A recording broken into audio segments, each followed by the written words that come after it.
Ini adalah penjara virtual, pria ini akan terkunci setahun di sini. Namun di dunia nyatanya, waktu hanya berlangsung sebentar saja. Jika ada tahanan penjara 100 tahun, dia tidak akan tua bahkan mati. Pria itu kesepian di dalam sel selama 100 tahun. Setelah terbangun, dia hanya tertidur kurang dari 1 jam saja.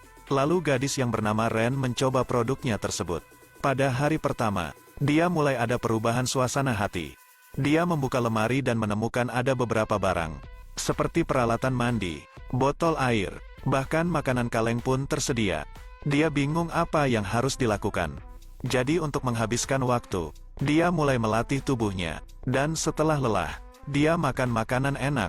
Makanan itu cukup untuk nutrisi dalam 1 hari. Satu-satunya kegembiraannya hanya duduk dan menulis. Tapi menulis saja membuatnya berpikir tentang apa yang harus dilakukan di sini setahun ke depan. Kesepian dan kecemasan datang kembali. Bahkan rasa sakitnya terasa seperti nyata. Keesokan harinya setelah bangun tidur, semua tatanan barang sudah terisi seperti hari pertama. Lalu dia mengingat kenangan bersama pacarnya. Sebelum produk berfungsi lancar, dia dan pacarnya mencoba produk tersebut. Namun tiba-tiba pacarnya terbunuh secara tidak sengaja. Polisi menandatangani perjanjian dengannya. Selama dia akan menjadi kelinci percobaan produknya sendiri, maka 1 tahun tuduhannya dapat dibatalkan. Ren hanya bisa setuju, namun dia tidak menyangka akan putus asa saat berada di sini. Dia melalui penyesalan yang tak berujung. Setiap hari, Ren hanya bisa menulis untuk menghabiskan waktunya. 5 hari berlalu, 8 hari, 13 hari, 87 hari, 102 hari, 199 hari. Sampai saat ini, dia tidak bisa lagi membedakan kenyataan dan ilusi. Pada waktunya, dia mulai berbicara dengan diri sendiri. Namun saat berbicara sendiri membuatnya merasa tidak kesepian. Hari terakhir telah tiba. Dia bersiap untuk menyambut kebebasan. Lampu merah pun tiba-tiba menyala. Tapi lampu ini menyala dengan waktu yang lama. Dan layar tiba-tiba kembali ke angka 1. Sontak hal tersebut membuatnya kesal. Dia terus-menerus berkata tidak. Mengapa angka tersebut kembali ke awal? Kini Ren merasa sangat murka. Dia berteriak, "Aku ingin keluar dari tempat tersebut." Lalu dia meninju layar di depannya. Hal ini terjadi karena produk tersebut masih dalam masa percobaan. Mungkin dia akan dikurung selama-lamanya. Ren terus meluapkan semua amarahnya. Setelah lelah mengamuk, saat dia di dalam keputusasaan, tiba-tiba ada sebuah angin sepoi-sepoi bertiup. Hal ini tidak pernah terjadi sebelumnya. Lalu dia berniat untuk melewati lubang ventilasi tersebut. Dan ternyata selama ini dia berada di sel penjara buatan. Ren menemukan sebuah gudang. Ternyata semua makanan dan minuman setiap hari diantarkan secara manual. Namun siapa yang menaruhnya ke sana? Lalu dia menemukan ruang pemantauan. Selama 1 tahun ini dia berada di bawah pengawasan. Bahkan saat mandi pun dia diawasi. Tiba-tiba ada suara orang masuk. Ren dengan cepat ambil kunci dan pakaian, lalu melarikan diri. Dia dapat kabur setelah mencuri mobil di sana. Ren menjerit di dalam mobil untuk membebaskan pikirannya. Setelah menenangkan diri, hal pertama yang dia lakukan adalah memanggil polisi. Menurut pemeriksaan polisi, Ren dilaporkan menghilang selama 1 tahun. Saat kembali ke gudang bersama polisi, ternyata gudang tersebut sudah dihancurkan.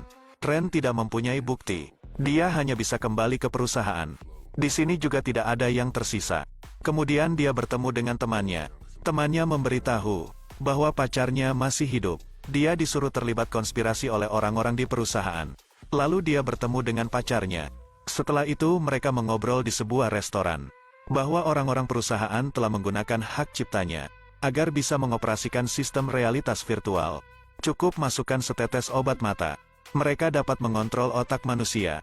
Di dalam dunia virtual, mereka dapat melakukan apa saja, seperti ski, berselancar, bahkan panjat tebing. Demi menghasilkan banyak uang, mereka juga membuat sebuah proyek yang tak terlukiskan. Ren tidak ingin mencoba produknya lagi. Jadi mereka masuk ke perusahaan, lalu mengambil sistem formulanya kembali. Ternyata ayah Ren yang memulai proyek tersebut. Dia khawatir teknologinya akan rusak. Itu sebabnya dia menghentikan penelitian. Tetapi tetap saja, Ren melanjutkan teknik ini untuk selamatkan adiknya yang koma. Dia tinggal di rumah untuk membuat sistem baru. Ren bersungguh-sungguh bahwa kali ini dia pasti akan membawa adiknya pulang ke rumah. Lalu dia meneteskan obat mata pada saudaranya.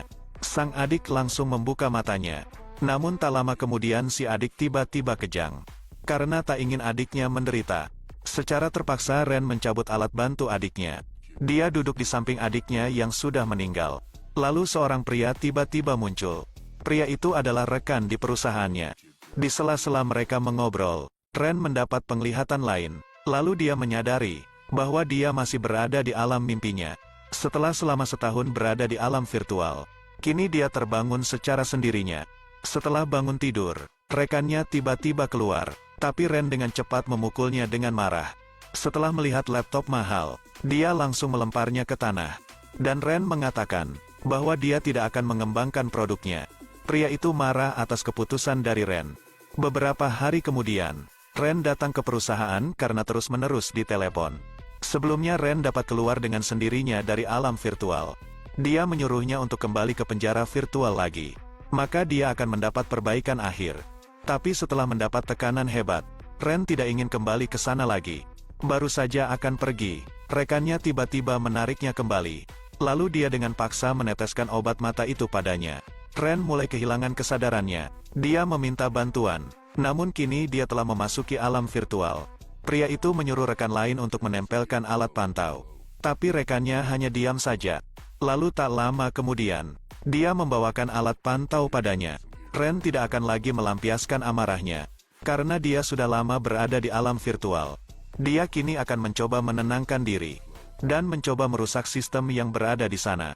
Tak lama kemudian, kini Ren sudah terbangun kembali. Setelah bangun, dia menjatuhkan pria itu dan langsung memberinya obat mata. Pria itu kini memasuki dunia virtual. Ren dan rekannya menariknya ke tempat duduk. Dalam waktu setengah menit, pria itu telah tinggal di penjara virtual selama beberapa hari. Tubuh pria itu mulai muncul gejala kejang. Di dalam alam virtual tersebut, dia mulai merasakan putus asa dan kesepian. Lalu kini waktu hampir mendekati 1 tahun. Dan setelah sampai di akhir waktu, angka menunjukkan kembali ke awal hari. Hal tersebut membuat pria itu semakin putus asa. Lalu Ren menyuntikkan obat yang akan membuat pria itu terbangun. Pria itu terlihat shock setelah mencobanya. Dia terlihat benar-benar hancur setelah melihat hukuman yang mengerikan ini.